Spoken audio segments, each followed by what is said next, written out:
Баршаңызға сәлем достар, каналыма қош келдіңіздер.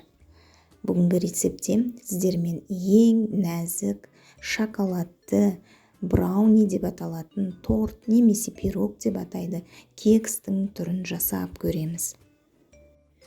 Арнамда алғаш рет болсаңыздар, тіркеліп, лайк, комментарий қалдыруды да ұмытпаңыздар. Ең алдымен пирогымызға 3 жұмыртқа аламыз. Оған қант, үй температурасындағы еріп тұрған сармай қосып, жақсылап оларды миксерлеп аламыз.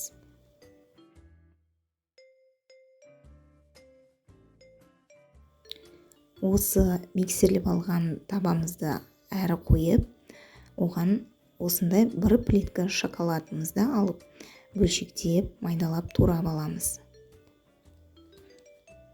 Шоколадты ыдысқа аударамыз. Осы қоспаға 2 дана бананды да осылай турап қосамыз. 1 шай қасық разрыхлитель, яғни ұн қопсытқыш, 2 ас қасық какао қосамыз.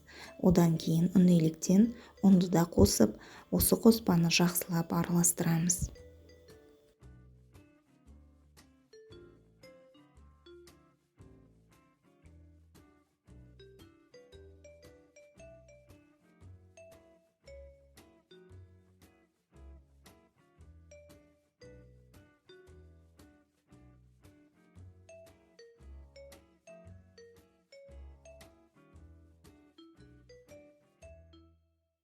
Пирогымыздың қамыры қоюлығы шамамен осындай болады.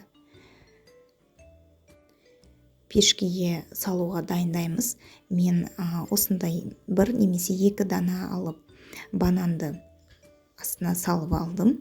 Бұл бір ерекше дәм береді. Ол да қоссаңыз да, қоспасаңыздар да болады.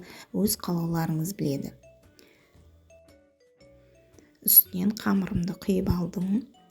180 градуста 40-45 минуттай пісіріп аламыз. Пешкімізді алдын ала міндетті түрде қыздырып қою қажет. Пирогымыз дайын. Мінеке осындай нәзік, шоколадты, ішінде қосқан шоколадымыз еріп, дәмді, ерекше бананның дәмі иісі шығып тұрады. Міндетті түрде жасап көріңіздер. Сіздерге ұнайды деп ойлаймын. Рецепт ұнаған болса, каналыма тіркеліп, лайк, комментарийлеріңізді аямаңыздар.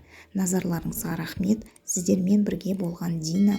Келесі видео рецепте кездескенше сау болыңыздар.